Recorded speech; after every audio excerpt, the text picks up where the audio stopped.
Coach, you never want to get too high or too low, but what does yesterday's win mean to a program with so many injuries? Go ahead, Sean. What does yesterday's win mean? Tell you what, Sean, here we are 24 hours after it. Probably validates a lot of the things that we've been coaching these guys on and really straining to try to achieve in terms of the culture of the program. It was a big week around here for us, just in terms of having tough conversations, owning a loss, an embarrassing loss at that, and then having to regroup and kind of fix the defense or make sure we get it fixed, and then doing it without 8 guys. An all-conference center, a starting QB, best receiver in the Big 12, our leading rusher, 3 of our top 6 DBs. That was kind of hard. It's hard going on the road and doing that against a very good team, very, very well-coached team in a tough atmosphere, and very satisfying, as a coach, to see these guys pull together and be very resilient, show a ton of grit, find a way to start fast, which we have not done, find a way to finish strong, and find a way to win, execute multiple situations throughout the game as good as I've ever been around in terms of situational football. Really, really good. Really proud of our guys. Shows you the power of team, shows you the power of we, and we just got to play off of that and continue to allow that to kind of allow us to, tighten our focus up for this week for TCU.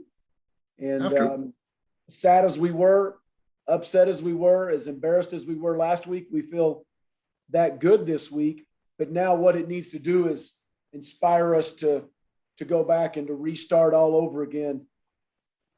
And as this week moves forward. After looking at the film, what players stood out to you making that extra effort that may not have been seen by the casual eye on TV? I thought Tyree Wilson played his best game as a Red Raider. Not even close. He played phenomenal, played really good. Jalen Hutchins, extremely good effort on the D-line, very productive. Jalen had 3 tackles, a sack, just consistency. Tony had 3 tackles, 2 assists, 2 pressures. Those 3 guys that starting 3 D linemen really impressed you. I thought Rashad Williams, I got to give him props. I think Rashad played well. Going against a guy that had number 0 that had, I don't know exactly, 7 or 8 catches against Oklahoma the week before, held him to none. Really good outing by Rashad. I thought Rabbit, Dadrion Taylor came in and played well. Extended action. Young receivers, Jerron Bradley, Trey, Loic, played very well. One that probably stand out that not going to get the credit outwardly, but you guys will now that I'm going to point it out, is Josh Berger. Josh moved to center. I think we had maybe one snap that was off the whole game, and it was the last snap of the game. Played really well. Very, very good inside. Weston Wright played extremely well. TJ Stormont, those 3 played really good. So then I would single out all the specialists, and y'all know me, 2.5 years y'all been around me. I don't do this often, so probably shouldn't. So I'm not going to start right now. Okay, never mind. Scratch that from the record. Y'all don't make me look bad. I'm gonna have Dowdy read all y'all's transcripts from tonight. So just strike.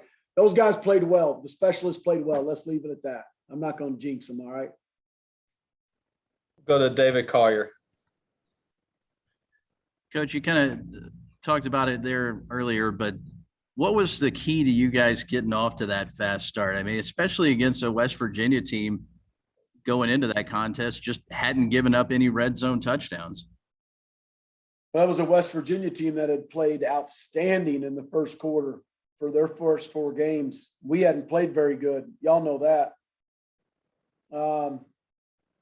just made it a really concerted effort to start fast and create our own energy on the sidelines. I thought our guys did that, played off each other. We talked about momentum and how in a football game that can build something for you.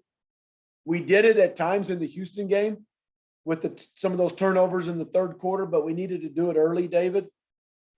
You know, we had the pick on the first series on the trick play that they did a nice job. Their safety made a good play. So here we go in a backed up situation. Our defense has them backed up on the -9. And we get a 3 and out. Huge 3 and out. Because now it forces a short field. Offense gets it at the -44, somewhere in there. And we take it in and score. So we built on that. That was a big momentum.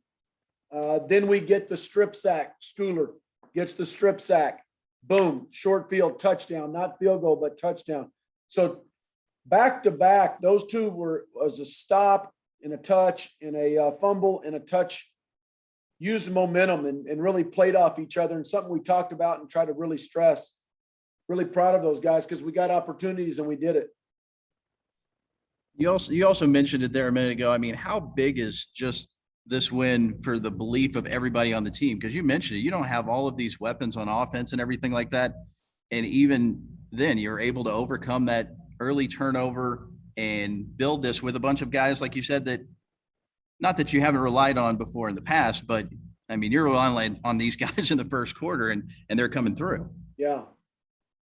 Experience wise and realistically, David, you're spot on because we have not relied on them. And so, I mean, we moved Josh Berger to center and Ethan Card plays every rep at right guard. And we protected Henry pretty well. Still can improve on that. We got beat on a couple twist games. He got flushed out. You know, you're without your leading rusher. You're all conference center. You're starting quarterback. Like I said, Ezekama, the best in the Big 12. JJ Sparkman didn't make the trip. Was really kind of playing as our third. Could argue we're missing 2 out of the top 3 up until this point.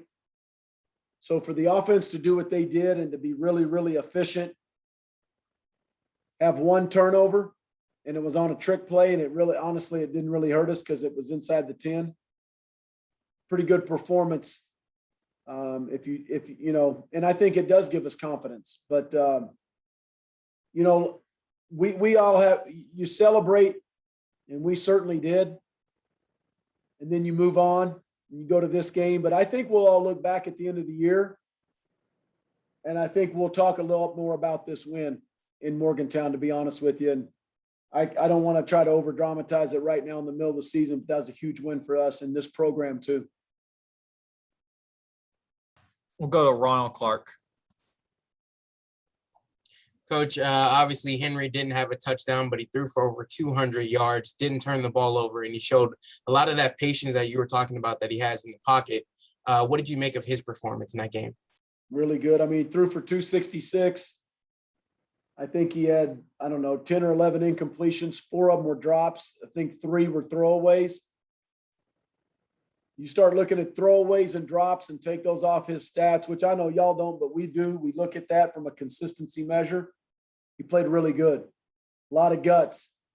Played with a ton of confidence.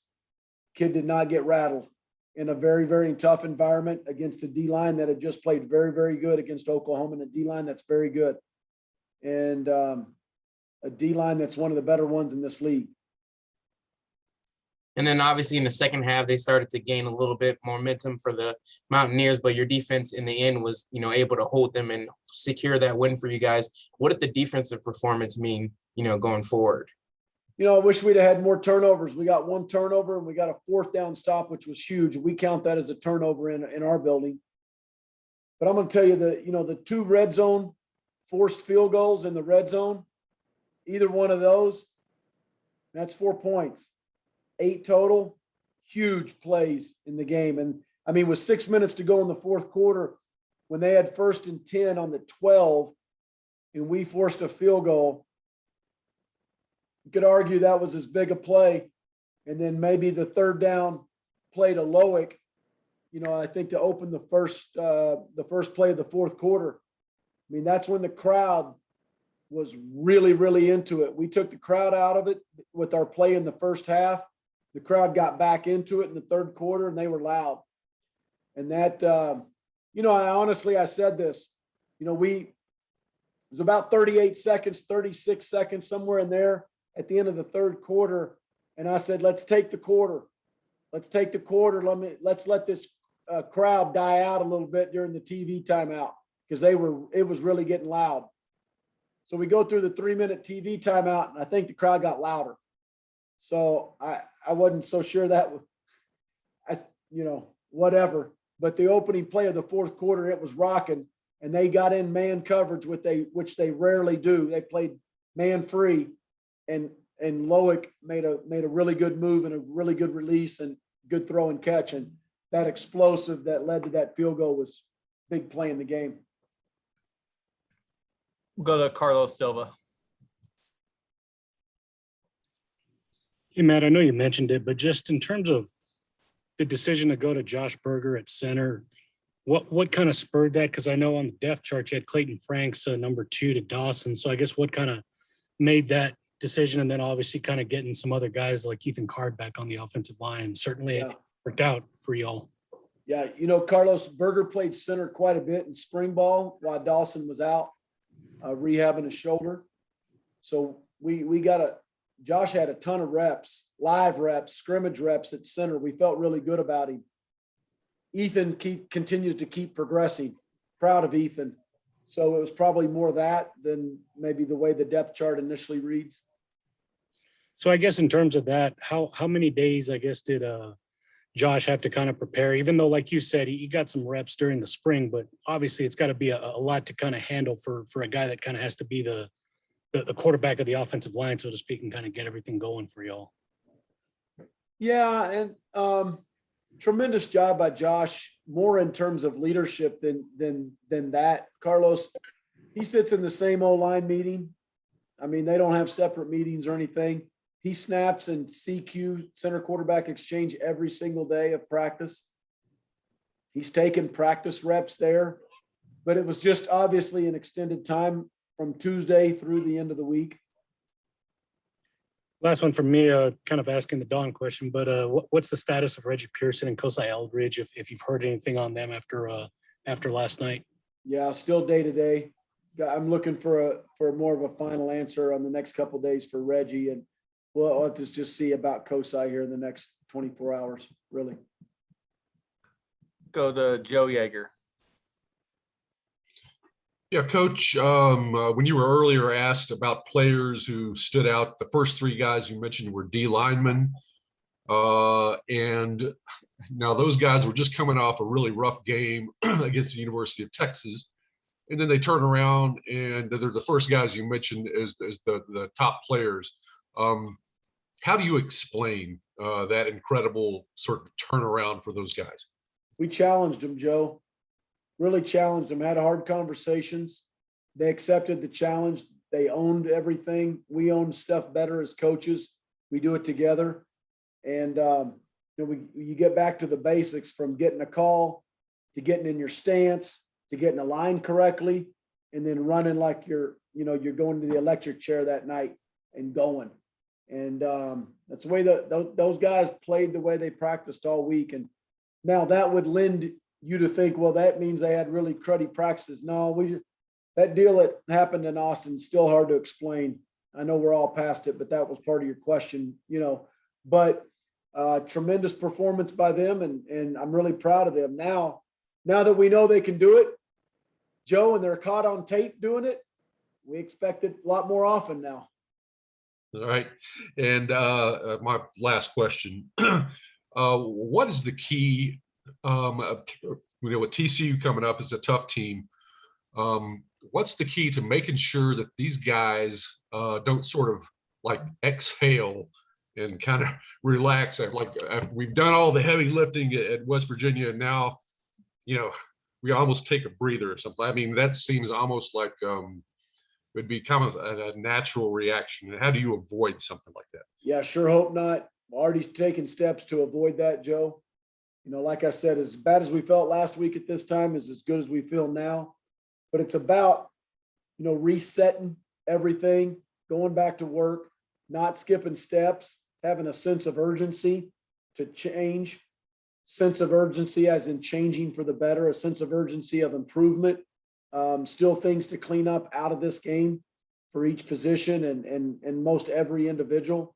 And so continuing to have that sense of urgency and understanding we lost round 1, we won round 2. Simply put, it's round 3 this week with a really good TCU team coming to town, very, very well coached that we haven't beaten in the 2 years that I've been here. Close games, but we have not won either game. We'll go to Chuck Heinz and then Ronald Clark to close. Coach, the last drive, after you got the big catch and then get down where you get the 2 first downs by Roderick, at that point in time, did you decide if we don't get in the end zone via the run, we're not going to throw, because you were feeling pretty good about the Garibay situation with regard to kicking the field goal for the win? Well, yes, but that was the second in my mind. The number one thing was to bleed the entire dadgum clock all the way down and not leave them any time to have a 2-minute drive. That's why we were going to run the ball or throw a controlled pass to make sure it was completed and it stayed in bounds. And if you notice, our players did an excellent job. Really, really proud. We practiced that. We talk about it a lot. We train them in that. They did a good job. Henry pulled one and didn't get anything, and you saw him slide. So Roger got bounced. He slid. He got down. Clock stayed. We knew they only had 1 timeout. So they used it with just a little over a minute. But we were going to run the ball in for a touchdown, or we were going to finish with the least amount of time on that clock. And I mean, what a drive for our guys. I mean, we started that drive with 4 minutes and 4:31 to go, back on the minus 16-yard line. And we didn't give it back to them until 17 seconds to go. And that was awesome. The other thing that'll go unnoticed, and it won't ever show up in y'all stats, but we subbed out on that kickoff. We put up what we thought were our best guys in. We called our must-win kickoff. It had Rico, it had Schooler, had Merriweather, had some guys that don't normally run down on kickoff. Those guys were in the game. I mean, they were on the sideline saying, "Coach, we got must-win." They didn't sub themselves in, but they were ready to go when called upon. And Trey Wolf, that kick that Trey Wolf hit and the squib right down the hash to kind of bleed out around that 9-yard line was awesome. Because if it's any harder, it's in the end zone and they get the ball on the 25. And I believe that young man was probably going to fair catch it and get the ball on the 25. But for him to have to make that decision where that ball was on the 9-yard line, that probably saved us from defending at least one play. And so that was an awesome job and an awesome kick by him. I was going to ask you about that squib kick because it looked like he was thinking that he did fair catch it. I think he thought that he did fair catch it, but he put his knee down, and obviously the ball was right there at the 9-yard line. So obviously that's something you guys have worked on quite a bit, the squib kick. Yeah. All right, we'll go to Ronald Clark to close. Coach, you guys beat West Virginia, obviously, a week ago. They were right there in it with Oklahoma. Iowa State loses to Baylor. Baylor loses to Oklahoma State. How open does this conference feel right now? Yeah, Ronald, I don't know. I mean, I watched the 4th quarter of Oklahoma State and Baylor on the way home last night while I was grading tape. And I mean, honestly, I haven't really seen anything outside the scores. I don't know much about our league to make. I mean, I can say it's wide open, but it's week 3. I mean, everybody's in the race right now. So all we're going to be worried about is TCU in round 3 for us. And it's a big game around this place. I can't speak for, another school, but it's a big game around this place. And it's a team we haven't beaten in 2 years. All right. Thanks, Coach. That will wrap tonight's availability. We'll see you all Tuesday for Tuesday's press conference. Thank you. Have a good night. Guns up.